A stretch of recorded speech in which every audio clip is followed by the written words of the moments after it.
بسم اللہ الرحمن الرحیم۔ السلام علیکم۔ واقعہ سننے سے پہلے ہمارے چینل کو سبسکرائب کریں تاکہ اس طرح کے اسلامی واقعات آپ کو فیوچر میں بھی ملتے رہیں۔ حضرت صفیہ رضی اللہ عنہا کا یہودی کو تنہا مارنا۔ حضرت صفیہ رضی اللہ عنہا حضور اقدس صلی اللہ علیہ وآلہ وسلم کی پھوپھی اور حضرت حمزہ رضی اللہ عنہ کی حقیقی بہن تھیں۔ احد کی لڑائی میں شریک ہوئیں اور جب مسلمانوں کو کچھ شکست ہوئی اور بھاگنے لگے تو وہ برچھا ان کے منہ پر مار مار کر واپس کرتی تھیں۔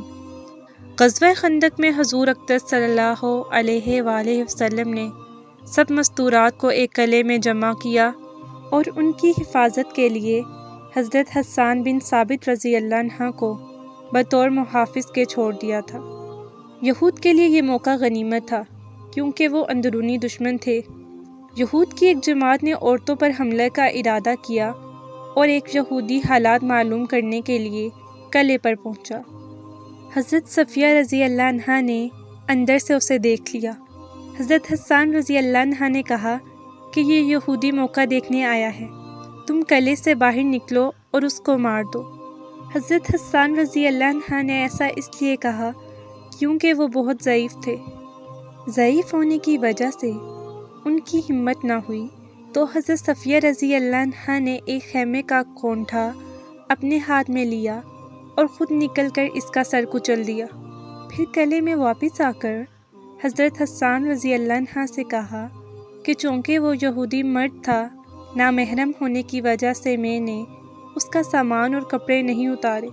آپ ایسا کریں کہ اس کے سب کپڑے اتار لاؤ اور اس کا سر بھی کاٹ لو۔ حضرت حسان رضی اللہ عنہ ضعیف تھے جس کی وجہ سے اس کی بھی ہمت نہ فرما سکے، تو دوبارہ تشریف لے گئیں اور اس کا سر کاٹ لائیں اور دیوار پر سے یہود کے مجمع میں پھینک دیا۔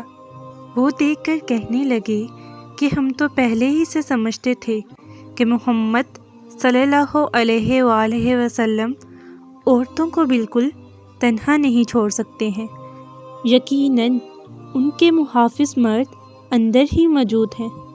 20 ہجری کو حضرت صفیہ رضی اللہ عنہ کا وصال ہوا۔